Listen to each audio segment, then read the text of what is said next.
Ուրախ եմ ողջունել Հայաստանում ֆրանկոֆոնիայի միջազգային կազմակերպության գլխավոր քարտուղար Տիկին Միքայել Ժանին, որը երեկվանից սկսված, երբ որ վերջացավ ֆրանկոֆոնիայի արտգործնախարարների 31-րդ համաժողովը, Հայաստանում է գտնվում պաշտոնական այցելությամբ։ Եվ այսօր մի քանի կարևոր հանդիպումներ է նախատեսված Հանրապետության նախագահի հետ,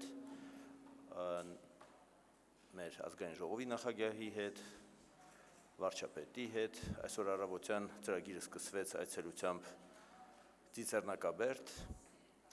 և մեր միջև կայացավ բավական ջերմ հանդիպում, զրույց, որը նվիրված էր ամփոփելուն այն աշխատանքներին, որոնք կայացան այստեղ արտգործնախարարների համաժողովի շրջանակներում։ Կարող ենք ասել, դա հաջողված նախարարական համաժողով էր, հաջողված թե բովանդակությամբ, թե այն փաստաթղթերով, որ ընդունվեցին համաժողովի ընթացքում, իսկ ընդունվեցին 5 բանաձևեր, որոնցից 3-ը Հայաստանն էր նախաձեռնել, որոնցից մեկը նաև նվիրված էր ցեղասպանությունների կանխարգելմանը, որը հողում կատարեց նաև շատ կարևոր հայտարարությանը Տիկին Ժանի, որը արվել էր 24 ապրիլ 2015 թվականին, հայոց ցեղասպանության 100-րդ տարելիցի կապակցությամբ։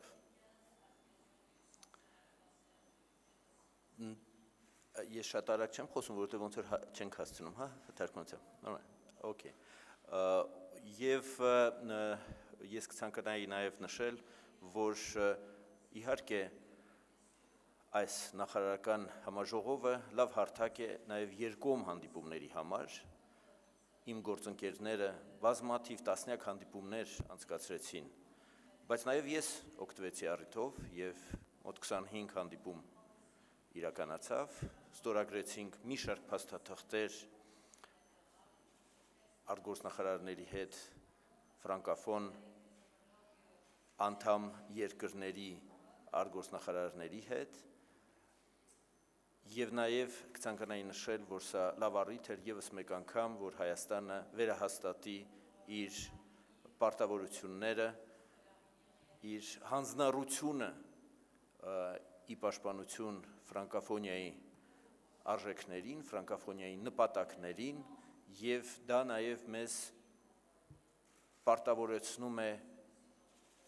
հավելյալ ջանքեր գործադրել այդ նպատակների իրականացման համար ֆրանկոֆոն ընտանիքի բոլոր անդամների հետ և նաև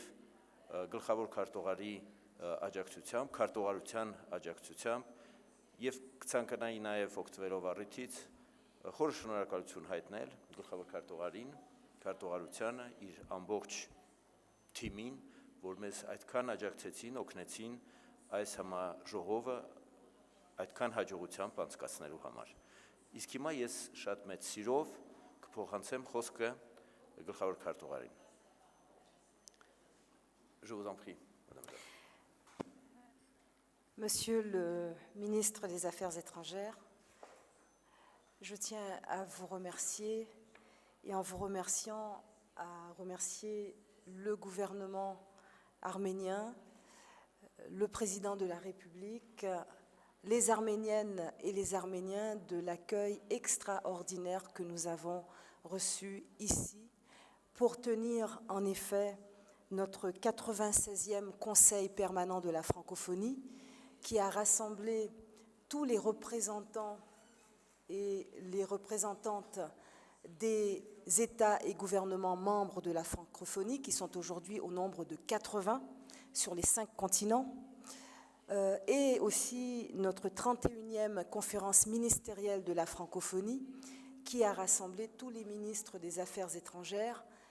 des pays de l'espace francophone. Ce qui fait que Yerevan a été le lieu, l'espace vers lequel le monde entier, en quelque sorte, a convergé.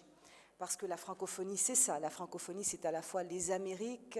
l'Asie, l'Afrique, l'Europe, l'Europe centrale, l'Europe orientale, l'océan Indien, le bassin des Caraïbes également. Et c'était formidable de trouver ici les infrastructures, tout le dispositif, et de façon optimale pour tenir nos rencontres avec toutes les instances de la francophonie. Il nous a été donné la possibilité d'échanger et de nous rassembler autour de plans d'action, autour de stratégies face à toutes les urgences du monde aujourd'hui, que ce soit la lutte contre le terrorisme, que ce soit l'importance aussi des objectifs du développement durable, donc de focaliser davantage sur les économies et les croissances de nos pays, que ce soit la stratégie économique, comment faire de l'espace de la francophonie un espace de synergie pour plus d'échanges, de partenariats, d'accords économiques, et en nous donnant aussi pour horizon l'objectif des développements durables. Que ce soit également la francophonie politique, parce que nous travaillons aussi sur le maintien de la paix, sur la sortie de crise, la prévention des crises, dont la prévention des génocides et l'expérience arménienne dans ce que vous avez pu vivre et comment vous avez aussi pu, en rassemblant toutes vos forces, en quelque sorte transcender cette expérience extrêmement douloureuse, était le lieu très important pour parler de cela. Malheureusement, nous n'apprenons pas dans le monde. Des atrocités continuent de se commettre, des crimes contre l'humanité. Et nous, l'espace francophone, la francophonie, nous pouvons en témoigner. Nous pouvons dire et faire l'état du monde, parce que nous sommes face à toutes ces urgences. Nous réalisons et nous disons une chose, il n'y a pas de tragédie locale, il n'y a pas de menace locale, il n'y a pas de crise locale. Désormais, c'est dans une perspective mondiale qu'il nous faut agir, et tous ensemble, parce que toutes les menaces en sont aussi pour le monde. Donc, je dirais, avec la plus grande émotion, que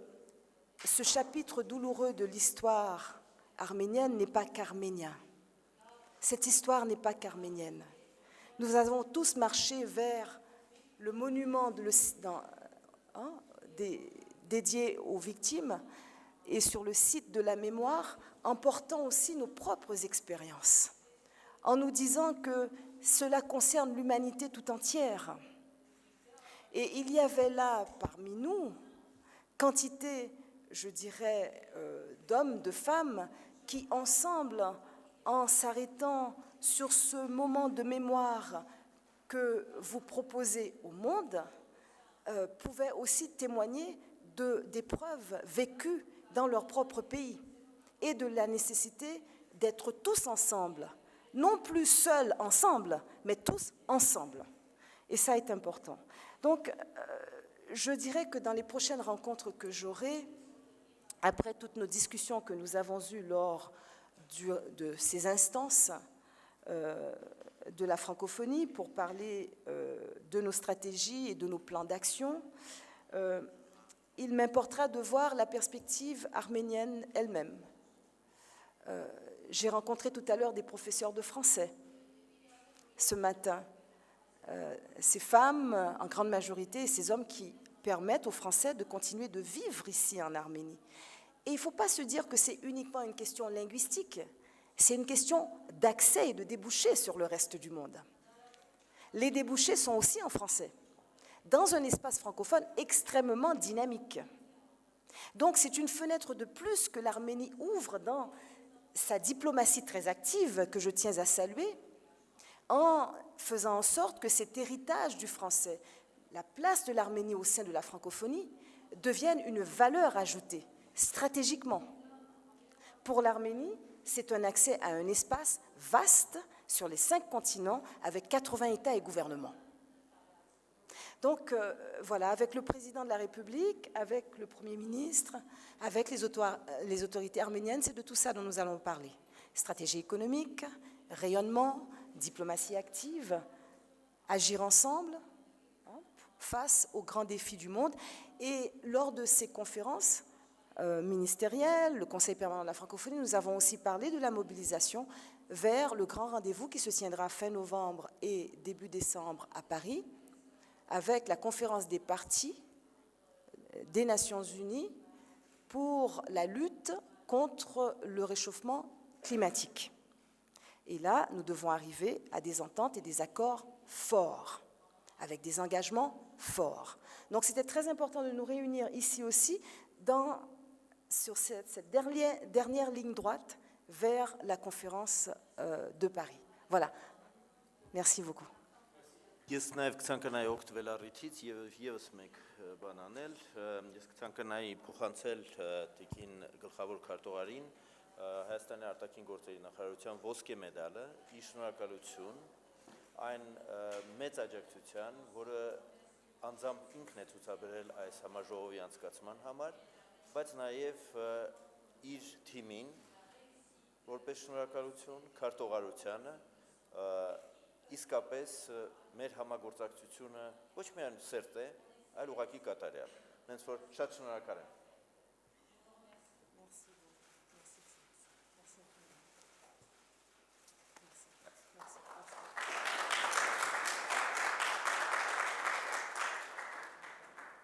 C'est magnifique, merci.